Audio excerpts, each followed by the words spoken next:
കുഞ്ചൻ നമ്പ്യാരുടെ ഘോഷയാത്രയിലെ ഭാഗം വേദിയിൽ അവതരിപ്പിച്ച് ഹാട്രിക് വിജയവുമായി കൊല്ലം ജില്ലയിൽ നിന്നുള്ള ദേവവ്രതൻ. വടക്കുംതല SVPMHS വിദ്യാർത്ഥിയാണ് ഓട്ടം തുള്ളലിൽ A ഗ്രേഡ് സ്വന്തമാക്കിയ ഈ മിടുക്കൻ.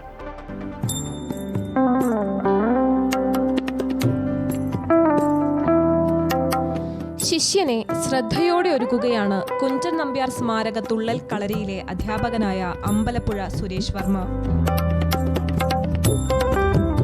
25 വർഷക്കാലമായി വിവിധ കലോത്സവ വേദികളിൽ ഇദ്ദേഹത്തിന്റെ വിദ്യാർത്ഥികൾ മാറ്റുരയ്ക്കാനെത്താറുണ്ട്.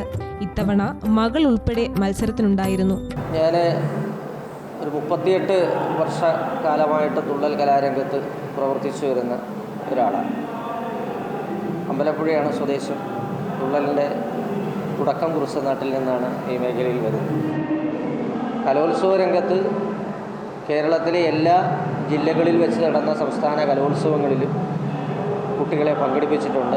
ഏകദേശം 27-28 വർഷത്തോളം മത്സരാർത്ഥികളുമായിട്ട് സംസ്ഥാന കലോത്സവത്തിൽ പങ്കെടുക്കുന്നു. ഈ വർഷവും തിരുവനന്തപുരത്ത് 63ാമത്തെ സംസ്ഥാന കലോത്സവം നടക്കുമ്പോൾ അതിന് കുട്ടികളുമായിട്ട് വന്ന് പാർട്ടിസിപ്പേറ്റ് ചെയ്യിക്കാനുള്ള ഭാഗ്യം ഉണ്ടായി. ലളിതമായ വേഷവും നാടോടി സ്വഭാവമുള്ള അംഗചലനങ്ങളുമാണ് തുള്ളലിനുള്ളത്. ഓട്ടൻ തുള്ളലിലെ വേഷക്രമത്തിന് കഥകളിയുടെ വേഷക്രമത്തിനോട് സാമ്യമുണ്ട്. തുള്ളൽ എന്ന കലാരൂപത്തിന് ശാസ്ത്രീയമായ ചില വേഷവിധാനങ്ങളാണ് നമ്പ്യാരാശാൻ്റെ കാലം മുതൽക്ക് ഉണ്ടായിട്ടുള്ളത്. ഓട്ടൻ വിഭാഗത്തിലുള്ള തുള്ളലിന് പ്രധാനമായിട്ട് ഉപയോഗിക്കുന്ന മെയ്യാഭരണങ്ങളാണ്. ഒന്ന് കുരലാരം, കഴുത്തിൻ്റെ ഇവിടുന്ന് താഴേക്കുള്ള മാർച്ചട്ട പോലെ ഉപയോഗിക്കുന്ന കുരലാരം. അതിന് മുകളിൽ കഴുത്താരം, കഴുത്ത് ഹാരം എന്നാണ് അതിനെ പറയുന്നത്. പറഞ്ഞ് ലോപിച്ച് കഴുത്താരം ആവുകയും തോൾപൂട്ട്, ഹസ്തകടകം, ഒറ്റനാക്ക് അല്ലെങ്കിൽ മുന്തി എന്ന മെയ്യാഭരണങ്ങളാണ് ഇതിനുപയോഗിക്കുന്നത്.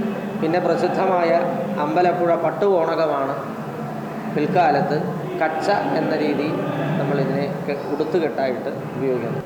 ഓട്ടൻ വിഭാഗത്തിലുള്ള തുള്ളലിൽ റാ ആകൃതിയിലുള്ള കിരീടം ധരിക്കുന്നു.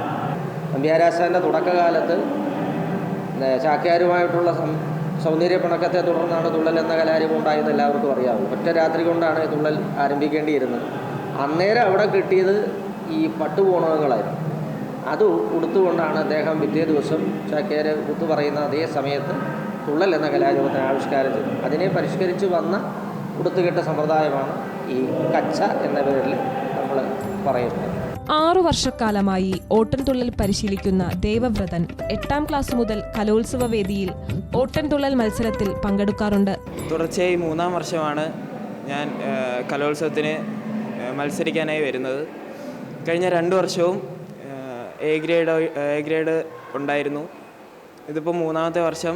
ആട്ടക്കഥാ സാഹിത്യത്തിൽ ഗവേഷണം നടത്തിയ അമ്മ തന്നെയാണ് ഈ മിടുക്കൻ്റെ പ്രചോദനം. ചെറിയ ക്ലാസ്സിൽ പഠിക്കുമ്പോൾ തൊട്ട് എനിക്ക് ചെയ്യണമെന്നായിരുന്നു ആഗ്രഹം. അത് പറ്റിയില്ല. ഇപ്പം മകനിലൂടെ ഇതൊക്കെ സാധിക്കുന്നതിൽ എനിക്ക് വളരെ സന്തോഷമുണ്ട്. കഥകളിയിലും പരിശീലനം നേടിയിട്ടുണ്ടെങ്കിലും ഓട്ടൻതുള്ളലിലാണ് ദേവവ്രതൻ മത്സരിക്കാറുള്ളത്.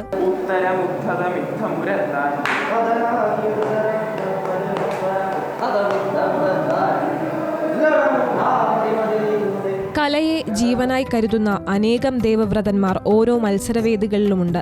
ദിവസങ്ങൾ നീണ്ട അക്ഷീണ പരിശ്രമത്തിന്റെയും അർപ്പണബോധത്തിന്റെയും കഥകളുണ്ട് അവർക്ക് പറയാൻ. അനേകം വേദികൾ ഇവർക്ക് ലഭിക്കട്ടെ. അമൃത ന്യൂസ്, തിരുവനന്തപുരം.